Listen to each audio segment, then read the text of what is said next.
दुनिया वही दुनिया जो कभी किसी के कदमों में झुकती है तो कभी किसी फिरौन के ताज को खाक में मिलाते हुए गुजर जाती है। यहाँ ना कोई तख्त हमेशा रहता है, ना कोई बादशाह। वक्त अपने फैसले खुद लिखता है और आखिर में बस एक ही ज़ात बाकी रहती है, अल्लाह की ज़ात, जिसके सामने ना अकबर जैसे शहंशाह ठहर सके, ना सलीब के मानने वाले पादरी, न दरबारियों की चमकदार साजिशें। इसी फना याफ्ता दुनिया में आज बादशाह के दरबार में एक ऐसा लम्हा आया जो तारीख के सीने को चीरने वाला था।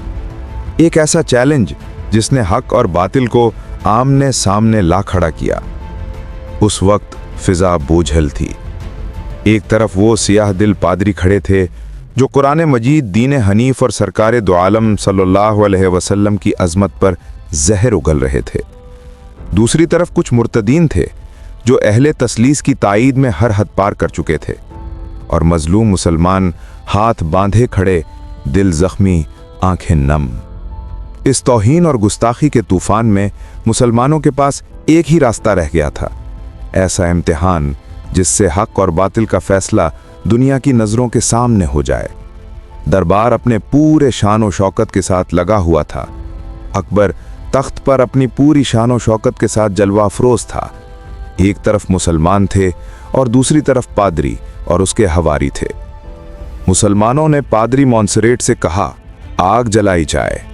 एक तरफ तुम्हारा पादरी बाइबल थाम कर खड़ा हो और दूसरी तरफ हम में से कोई कुरान लेकर, जिसकी किताब सच्ची होगी वो आग से जिंदा निकल आएगा। ये तजवीज़ पूरे दरबार में बिजली की तरह गूंजी। अकबर के चेहरे पर एक अजीब सा तासुर फैल गया, हैरानी, दिलचस्पी, शायद तकब्बुर भी। फिर वो बोला, यह फैसला कुन इम्तिहान है, लेकिन बातिल की हिम्मत ही कहाँ। पादरी फौरन पीछे हट गए। रायो डुल्फो, जो सबसे ज्यादा जबान दराज था, लंबी कहानी सुनाने के बाद कहने लगा, हम गुनाहगार लोग हैं, मौजज़ा नहीं दिखा सकते। हमें तो ये भी नहीं मालूम कि हम खुदा के महबूब हैं या उसकी राह में रुकावट। और ये आग वाला इम्तिहान, ये मसीह की तालीम के खिलाफ है। फिर उसने मुसलमानों को कमज़ोर साबित करने के लिए तंजिया जुमला मारा, मुझे यकीन है कि इन मुसलमानों में से कोई भी अपने दीन पर इतना कायम नहीं कि आग में दाखिल हो सके। अचानक हॉल में खामोशी छा गई। सबकी नजरें बादशाह की तरफ उठीं और अकबर आहिस्ता से बोला, तुम लोग बेखौफ रहो, यहाँ कोई तुम्हें नुकसान नहीं पहुंचा सकता। लेकिन हकीकत यह है कि यहाँ एक मौलवी भी है जो तकद्दुस का दावा करता है। मेरी ख्वाहिश है कि इसे आजमाऊं। जहां पना, हक का इम्तिहान बादशाह की मर्जी से नहीं होता। अगर फैसला आग से होना है तो हम पीछे क्यों हटें? कुरान की सच्चाई के लिए जान देना भी कम है। वाह, बड़ी बड़ी बातें, लेकिन क्या तुम उनकी जगह आग में दाखिल होने को तैयार हो? अगर ये दीन मोहम्मद सल्लल्लाहु अलैहि वसल्लम का मामला है तो हम आग से नहीं डरते। वो किताब जिसकी हर आयत हिदायत है, वो शोलों में भी हमारी मुहाफिज है। पादरी रायो गोल्फो ने जल्दी से कहा, यह दीवानगी है, मसीह की तालीम ये नहीं। और अगर कोई मौजज़ा दिखा भी दे तो मुसलमान उसे जादू कहकर कत्ल कर देंगे। जादू? जो शय तुम्हें आग से जाने से रोक रही है वो तुम्हारे ईमान की कमजोरी है, ना कि हमारा तर्ज अमल। अकबर ने देखा कि गुफ्तगू हद से बढ़ रही है तो बोला, बस काफी है। लेकिन दरबार में मौजूद लोगों के दिलों में आग जल चुकी थी और वो आग चंद दिन बाद हकीकत में भड़क उठी। बदायूनी के मुताबिक 989 हिजरी में शाही हुक्म पर एक मजजूब शेख कुतुब जलेरी को बुलाया गया। बादशाह चाहता था कि इसे पादरियों के सामने खड़ा करे। शेख कुतुब ने आग जलाने का हुक्म दिया। शोले बुलंद हुए, दरबार खामोश, सांसें रुकी हुईं। शेख कुतुब ने आगे बढ़कर एक पादरी को कमर से पकड़ा और कहा, आओ, आग फैसला करेगी कि हक किसके साथ है। लेकिन कोई पादरी आग की तरफ बढ़ने की हिम्मत न कर सका। सबके चेहरे जर्द पड़ गए। यह मंजर अकबर बर्दाश्त न कर सका। गजब के मारे उसने हुक्म दिया कि शेख कुतुब और दूसरे फुकरा को भक्कर जला वतन कर दिया जाए। पादरियों की वो पहली हजीमत जब आग के इम्तिहान से वो पीछे हट गए थे, दरबारे अकबरी में एक अजीब खामोशी छोड़ गई। मगर शिकस्त के बावजूद उनकी हिम्मत कम न हुई। उन्होंने बादशाह से दरख्वास्त की कि उन्हें इजाज़त दी जाए कि जो लोग ईसाई होना चाहें उन्हें मसीहियत कबूल करवाएं और साथ साथ एक खैराती हस्पताल भी कायम करें। अकबर ने दोनों दरख्वास्तें फ़ौरन मंजूर कर लीं और यहाँ तक कह दिया कि अगर कोई उनके रास्ते में रुकावट डाले तो वो बराह रास्त बादशाह को इत्तला दें। यूं पादरियों ने पूरे जोश के साथ अपना मिशन शुरू किया। कुछ अरसा काम करने के बाद जब वो वापस गोवा जाने का इरादा लेकर बादशाह के सामने हाजिर हुए तो अकबर ने इजाज़त न दी। उसने मुस्कुराकर कहा कि वो उनके मजहब की बातों को मज़ीद करीब से समझना चाहता है और वहीं दरबार में उन्हें कबूल मसीहियत के सब्ज़ बाग दिखाता रहा। मगर बरसों की कोशिश के बावजूद अकबर ने न सूरज परस्ती छोड़ी और न ही मसीहियत को इख्तियार किया। इसी दौरान पादरियों ने पूरे मुल्क में जगह जगह गिरजे और तबलीगी मिशन कायम कर लिए। 5 बरस इसी हालत में गुजर गए। फिर गोवा से उनके लिए हुक्मनामा आया कि अगर अकबर बादशाह मसीहियत कबूल करना चाहता है तो ठीक, वरना अब वापसी की तैयारी कर ली जाए। पादरी अकबर के पास पहुंचे और अपने क़याम को बेमकसद करार दिया। उन्होंने कहा कि वो अपने मिशन का कोई बड़ा नतीजा हासिल किए बगैर दरबार में पड़े रहे, इसलिए बादशाह को चाहिए कि वो उनके मज़हब की तरफ कदम बढ़ाए ताकि उनकी तवील मेहनत बराबर हो सके। उस वक्त अकबर लाहौर में मौजूद था। उसने वादा किया कि वो जल्द दक्कन के करीब किसी मकाम पर क़याम करेगा जहां वो दुनियावी मसरूफियात से हटकर उनकी तालीमात को बेहतर अंदाज में समझ सकेगा। लेकिन साथ ही उसने एक बात की तरफ तवज्जो दिलाई कि ये पादरी यहाँ 5 साल से मुकम्मल आज़ादी के साथ फिरते रहे, गिरजे बनाते रहे, मिशन चलाते रहे। हालांकि इसी सरजमीन पर जब इस्लामी सल्तनत सख्त थी तो अगर कोई शख्स ज़ुबान से ये अल्फाज निकाल देता कि यीशु मसीह खुदा का बेटा है, माअज़ल्लाह, तो उसे फ़ौरन कत्ल कर दिया जाता था। और अब सूरत हाल ये हो गई थी कि पूरे मुल्क में पादरी बेखौफ तबलीग कर रहे थे और कोई उन पर उंगली तक उठाने की जुर्रत नहीं रखता था। पादरियों ने खुद एतराफ़ किया कि वाकई इन बरसों में हिंदुस्तान में मसीहियत को बहुत रौनक मिली। उन्होंने लाहौर में भी एक बड़ा गिरजा कायम कर लिया था और 1587 ईस्वी तक कई लोग ईसाई बनाए जा चुके थे, जिनमें बड़ी तादाद कमज़ोर तबके बिलखुसूस जारूब कशों की थी। लाहौर के शाही कसर में नौरोज़ का जश्न बरपा था। अकबर बादशाह बरामदे में बैठा था। शहजादा सलीम और तमाम उमराए सल्तनत मौजूद थे। महफिल रंगो नूर में डूबी हुई थी कि अचानक आसमान से एक दहकता हुआ शोला कसरे शाही की तरफ लपका और सबसे पहले शहजादा सलीम के पुरतकल्लुफ़ खैमे को इस तेज़ी से खाकिस्तर कर गया कि किसी को आग बुझाने का मौका तक न मिला। दूसरा शोला उठा और देखते ही देखते पूरा शाही कैंप दहकते अंगारों में बदल गया। तलाई तख्त, खजाने, नायाब नवादरात, सब कुछ लम्हों में राख हो गया। वो तलाई तख्त जिसकी कीमत 1 लाख अशरफी थी, पिघलकर लाहौर की गलियों में बहता हुआ चांदी और सोना बन गया। आग कई दिनों के बाद काबू में आई, लेकिन अकबर का दिल इस क़यामत खेज हादसे से लरज़ गया।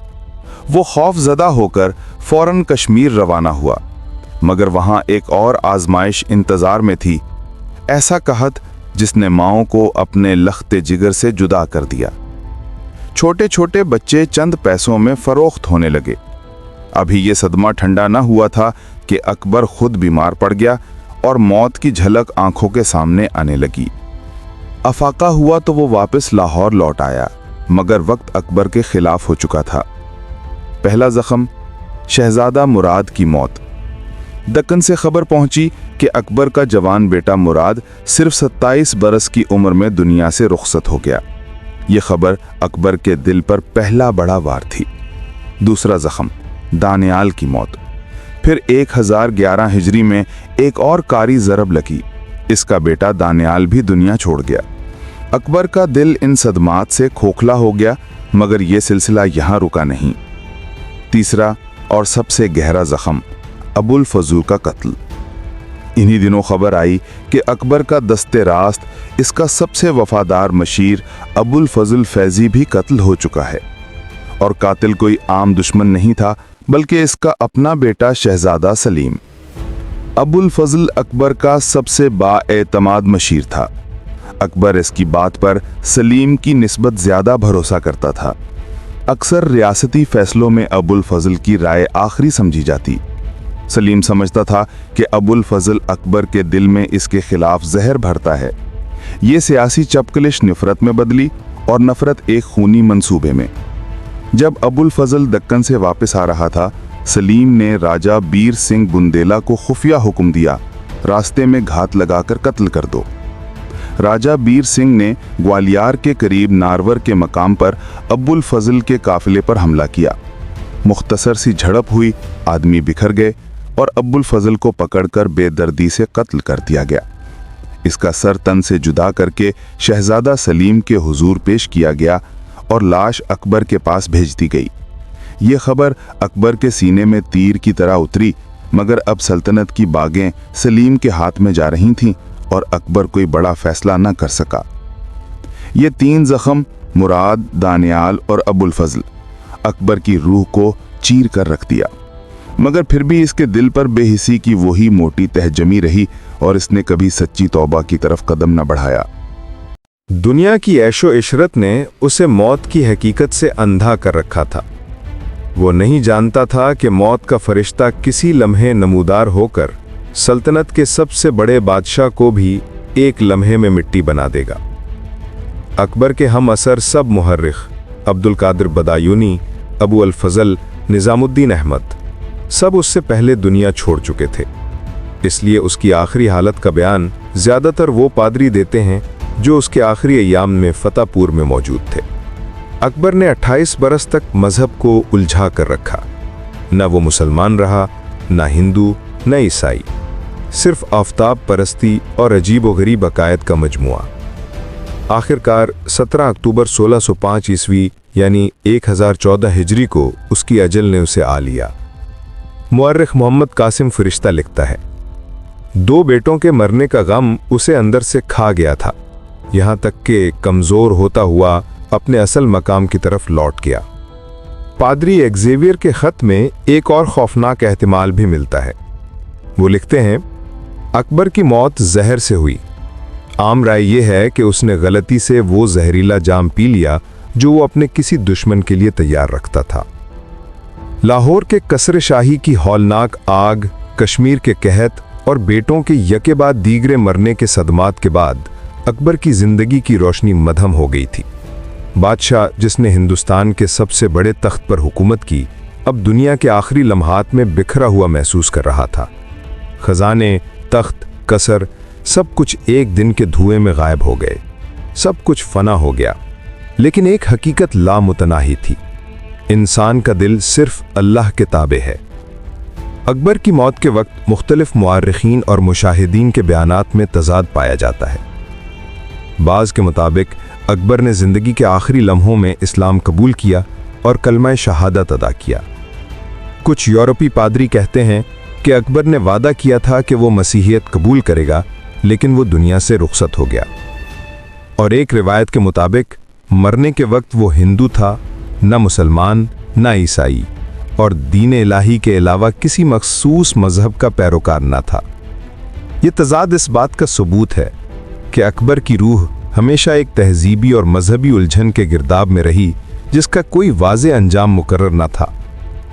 उसकी लाश न मुसलमानों ने जनाजा पढ़कर इज्जत दी, न हिंदू या ईसाई ने कोई मजहबी रस्म अदा की। शहजादा सलीम और ख़ानदान के चंद अफराद ने लाश को बाग में सुपुर्द खाक किया और बहुत कम लोगों ने उसकी मुशायत की। किसी ने दिल की गहराई से मातम न किया।